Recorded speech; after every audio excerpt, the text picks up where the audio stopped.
Sir, ಇವತ್ತು ರಾಜ್ಯದ 25ನೇ ಮುಖ್ಯಮಂತ್ರಿಯಾಗಿ ಡಿ ಕೆ ಶಿವಕುಮಾರ್ ಅವರು ಪ್ರಮಾಣ ಮಾಡ್ತಿರೋರಿಗೆ ವೈಯಕ್ತಿಕವಾಗಿ ಪಕ್ಷಪರವಾಗಿ ಶುಭಾಶಯಗಳನ್ನು ಹೇಳ್ತೀವಿ. 3 ವರ್ಷಗಳ ಸಿದ್ದರಾಮಯ್ಯ ನಂತರ ಡಿ ಕೆ ಶಿವಕುಮಾರ್ ಅವರು ಬಹುದಿನಗಳಿಂದ ನಾನು CM ಆಗಬೇಕಂತ ಅವ್ರದ್ದು ಕನಸಿತ್ತು. ಇವತ್ತು ಅದನ್ನು ಹೈಕಮಾಂಡ್ ಪೂರೈಸಿದೆ. ಸೊ ಇವತ್ತಿಂದ ಅವರ 2 ವರ್ಷ ಅವರ ಕಾಲ ಪ್ರಾರಂಭ ಆಗುತ್ತದೆ. ಸೊ ಅವರು ಹಿಂದೆ ನಮ್ಮ ಸರ್ಕಾರ ಯಾವ ರೀತಿ ಯಶಸ್ವಿಯಾಗಿತ್ತು ಸಿದ್ದರಾಮಯ್ಯ ಇರ್ಬೋದು, ಬೇರೆ ಬೇರೆ ಮುಖ್ಯಮಂತ್ರಿ ಕಾರ್ಯಕಾಲದಲ್ಲಿ ಅದೇ ರೀತಿ ಇವರು ಕೂಡ ಸಕ್ಸಸ್ ಆಗಲಿ. ಮತ್ತು 28ರಲ್ಲಿ ಅವ್ರ ನೇತೃತ್ವದಲ್ಲಿ ನಾವು ಗೆಲುವನ್ನು ಸಾಧಿಸೋಕ್ಕೆ ಪ್ರಯತ್ನ ಮಾಡ್ತೀವಿ. ನಿನ್ನೆ ತಡರಾತ್ರಿವರೆಗೂ ಕೂಡ ಪಟ್ಟಿ ಫೈನಲ್ ಮಾಡೋ ಚರ್ಚೆಗಳಿದೆ. ಇನ್ನೂ ಫೈನಲ್ ಆಗಿ ನೋಡೋಣ, ಇನ್ನೂ ಅಂತಿಮ ಆಗಿಲ್ಲ, ಆದಮೇಲೆ ಗೊತ್ತಾಗುತ್ತೆ. ಸೊ ಅಲ್ಲಿ ಅವ್ರಿಗೆ ವೇಟ್ ಮಾಡೋಣ, ಯಾರು ಆಗ್ತಾರೆ ಯಾರು ಬಿಡ್ತಾರೆ, ಇನ್ನೂ ಫೈನಲ್ ಆಗಿಲ್ಲ, ವೇಟ್ ಮಾಡೋಣ. ಸರ್, ಈಗ ಸಚಿವ ಸ್ಥಾನದ ಜೊತೆಗೆ KPCC ಅಧ್ಯಕ್ಷ ಸ್ಥಾನದ ನಿರೀಕ್ಷೆಯಲ್ಲಿದ್ರಿ, ಸಿಹಿ ಸುದ್ದಿ ಸಿಗ್ತಾ ಅಂತ? ಇಲ್ಲ, ಇನ್ನೂ ಯಾವುದೇ ಸುದ್ದಿ ಬಂದಿಲ್ಲ. ಇನ್ನೂ ನೋಡೋಣ, ನಾವು ನಿರೀಕ್ಷೆಯಲ್ಲಿ ಇದ್ದೇವೆ. ಸಚಿವ ಸ್ಥಾನವನ್ನು ಈಗ ನೀವು ಕೂಡ ಇನ್ನೂ ಬಂದಿಲ್ಲ, ಅಧಿಕೃತವಾಗಿ ಬಂದಿಲ್ಲ. ಬಂದ ಮೇಗಲ್ಲ, ಬರದೇ ಎಲ್ಲಿ ಬರಬೇಕು, ಅಧಿಕೃತವಾಗಿ ಯಾರಿಗೂ ಇನ್ನೂ ಮೆಸೇಜ್ ಬಂದಿಲ್ಲ. ತಾವು ಹಿರಿಯ ನಾಯಕರು ಎಲ್ಲ ಬರುತ್ತೆ ಫಸ್ಟ್ ಲಿಸ್ಟಲ್ಲೇ ಇದೆಯಾ ಹೇಗೆ ಅಂತ ನೋಡೋಣ, ಗೊತ್ತಿಲ್ಲ ಯಾವ ಪಕ್ಷ ಯಾವ ರೀತಿ ತೀರ್ಮಾನ ತೊಗೊಳ್ತೈತೆ. ಸೊ ಇನ್ನೂ ಅಂತಿಮವಾಗಿಲ್ಲ, ಆದ್ಮೇಲೆ ನೋಡೋಣ ಅವ್ರು ಏನು ಹೇಳ್ತಾರೆ ಅದನ್ನು ಪಾಲಿಸೋದಷ್ಟೇ.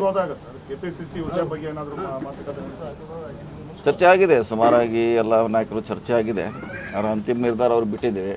ಯಾವ ನಿರ್ಧಾರ ಮಾಡ್ತಾರೆ ಅದಕ್ಕೆಲ್ಲರೂ ಭದ್ರಾಗಿರ್ಬೇಕಷ್ಟೇ. ಒಂದಿಷ್ಟು ವಿರೋಧ ವ್ಯಕ್ತವಾಗಿದೆ, ಹಿರಿಯರಿಗೆ ಅವಕಾಶ ಮಾಡಿಕೊಡ್ತಿಲ್ಲ, ಒಂದಿಷ್ಟು ಜನರ ಹೆಸರು ಕೈ ಬಿಡಲಾಗಿದೆ ಅನ್ನುವಂಥದ್ದು ಕೂಡ ಇನ್ನೂ ಇಲ್ಲ. ಇನ್ನೂ ಈಗ ಒಂದನೇ ಹಂತ ಇಷ್ಟೇ, ಒಂದನೇ ಹಂತಲ್ಲದೆ ಇನ್ನೂ 2ನೇ ಹಂತಿದೆ. 2ನೇ ಹಂತದಲ್ಲಿ ಸುಮಾರು ಜನಕ್ಕೆ ಅವಕಾಶ ಇದೆ. ಸೊ ಈಗ ಹಿರಿಯರಿಗೆ ಮಾತ್ರ ಕೊಡುವಂಥ ಪ್ರಯತ್ನ ಆಗ್ತದೆ. ಪ್ರಮುಖವಾಗಿ DCM ಹುದ್ದೆಗಳ ಬಗ್ಗೆ ಚರ್ಚೆ ಆಗ್ತಾ ಇದೆ. ನೀವು ಕೂಡ ಹಿಂದೆ ಹೇಳಿದ್ರಿ, ಸಮುದಾಯವಾರು DCM ಒಂದು 3 ಕೊಟ್ಟರೆ ತುಂಬ ಅನುಕೂಲ ಆಗುತ್ತೆ ಸಂಘಟನೆಗೆ ಎಲ್ಲ. ಈಗ ಒಂದೇನು ಕೊಟ್ಟಿದ್ರೆ ನಾವು ಕೇಳಿದ್ದೀವಿ, ಅದೇನು ಎಷ್ಟು ಮಟ್ಟಿಗೆ ಅದು ನಿಜ ಗೊತ್ತಿಲ್ಲ. ಪರಮೇಶ್ವರು ಮಾತ್ರ ಕೊಡ್ತಾರಂತ ಗೊತ್ತಿಲ್ಲ, ಎಷ್ಟು ಮಾಡ್ತಾರೆ ಅಂತಿಮವಾಗಿ ನೋಡೋಣ. ನಾವು ಇನ್ನೂ ವೇಟ್ ಮಾಡಬೇಕು, ಇನ್ನೂ ಚರ್ಚೆಯಲ್ಲಿದೆ ಅದು. ಬಹುಶಃ ಎನಿ ಟೈಮ್ ಅನೌನ್ಸ್ ಆಗ್ಬೋದು, ಎನಿ ಟೈಮ್.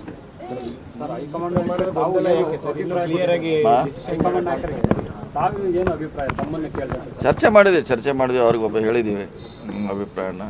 ಅಂತಿಮವಾಗಿ ಅವ್ರಿಗೆ ಬಿಟ್ಟಿದ್ದೀವಿ, ಅವ್ರ ನಿರ್ಣಯಕ್ಕೆ ಬಿಟ್ಟಿದ್ದೀವಿ, ಬಿಟ್ಟಿದ್ದೀವಿ. ಯಾಕೆ ಸರ್ ಇನ್ನೂ ಕೂಡ ಕ್ಲಿಯರ್ ಆಗಿ ಯಾರಿಗೂ ಕಾಲ್ ಇದ್ದೇ ಇರ್ರಿ ಎಲ್ಲ. ಆಗೋರು ಭಾಳ ಜನ ಇದ್ದಾರೆ. ಯಾವ ರೀತಿ ಮಾಡೋಕ್ಕಂತ ಗೊಂದಲ ಇದ್ದೇ ಇರ್ತೈತೆ. 2ನೇ ಹಂತ ಆಗುವವರೆಗೆ ಇದು ಇದ್ದೇ ಇರ್ತೈತೆ, ಮುಂದುವರಿತೈತೆ. ಆದಷ್ಟು ಬೇಗ ಅದು ಆಗ್ಬೇಕಂತ ನಮ್ಮ ಆಸೆ ಇದೆ, ಆದಷ್ಟು ಬೇಗ 2ನೇ ಹಂತ ಕೂಡ.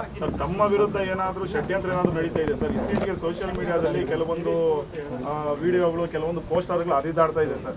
ಸಿದ್ದರಾಮಯ್ಯನವ್ರಿಗೆ ಚೂರಿ ಹಾಕಿದ್ರು ಅಂಥವು ನೀವು ಹೋದರೆ ಎಲ್ಲ ನಾಯಕರ ವಿರುದ್ಧ ಅಂಥವು ಇದಾವೆ. ಎಲ್ಲ ನಾಯಕರ ವಿರುದ್ಧ ನೀವು ಸೋಷಿಯಲ್ ಮೀಡಿಯಾದ ಹುಡುಕ್ರೆ ಎಲ್ಲರೂ ಇದ್ದೇ ಇದಾವೆ, ಯಾರ್ದಿಲ್ಲ ಅಂತಿಲ್ಲ. ಅವು ಬರ್ತಾವೆ, ಅವಾಗ ಅಷ್ಟಕ್ಕಷ್ಟು 1-2 ಓಡಾಡ್ತಾವೆ, ಮುಗೀತು, ಅಷ್ಟೇ ಕತೆ. ಅದು ಮಾಡಿರ್ಬೇಕು, ಯಾರು ನಮ್ಗೆ ಆಗಲ್ಲ ಅದು ಮಾಡಿರ್ಬೋದು ಅಷ್ಟು. ಅವಾಗ ಹೇಳಿದ್ದೀನಿ ನಾನು, ಯಾರು ಮಾಡಿರ್ಬೋದು. FIR ಆಗಿದೆ, ಹುಡುಕ್ತಿದ್ದಾರೆ ಯಾರು ಅದನ್ನು ಮಾಡ್ತಿದ್ದಾರೆ ಅಂತ. ನೋಡೋಣ, ಗೊತ್ತೇ ಆಗ್ತೈತಿ ಯಾರು ಮಾಡಿದ್ದಾರೆ. ನಿಮಗೆ KPCC ಹುದ್ದೆ ತಪ್ಪಿಸುವಂತ ಪ್ರಯತ್ನಗಳೆಲ್ಲ ಆಗ್ತಿದೆ ಸರ್? ಯಾಕಂದ್ರೆ ನೀವೇ ಬೆಸ್ಟ್ ಚಾಯ್ಸ್ ಅನ್ನೋ ರೀತಿಯಲ್ಲಿ ಅಭಿಪ್ರಾಯಗಳಿತ್ತು. ಇಂಥ 10 ಬಂದರೂ ತಪ್ಪಿಸ್ಲಿಕ್ಕೆ ಆಗೋಲ್ಲ, ಇಂಥ 100 ಬಂದರೂ ಏನು ಮಾಡ್ಲಿಕ್ಕೆ ಆಗೋಲ್ಲ. ಅದೇನು ಪ್ರಶ್ನೆ ಇಲ್ಲ. ಅವ್ರ ಸಮಾಧಾನಕ್ಕೆ ಅವ್ರು ಹಾಕಿರ್ಬೇಕಷ್ಟೇ. ಓಕೆ, KPCC ಸ್ಥಾನಕ್ಕೆ BK ಹರಿಪ್ರಸಾದ್ ಹೆಸರು ಕೇಳಿ ಬರ್ತಾ ಇದೆ. ಅದೇ ಮಾಡ್ತಾ ಇದ್ದಾರೆ, 3-4 ಜನ ಅಲ್ಲೂ ಇದೆ. ಯಾರಿಗೆ ಅಂತಿಮವಾಗಿ ಆಗ್ತೈತಿ ಎಲ್ಲರೂ ಅವ್ರ ಜೊತೆ ಕೂಡಿ ಕೆಲಸ ಮಾಡ್ಬೇಕಷ್ಟೇ.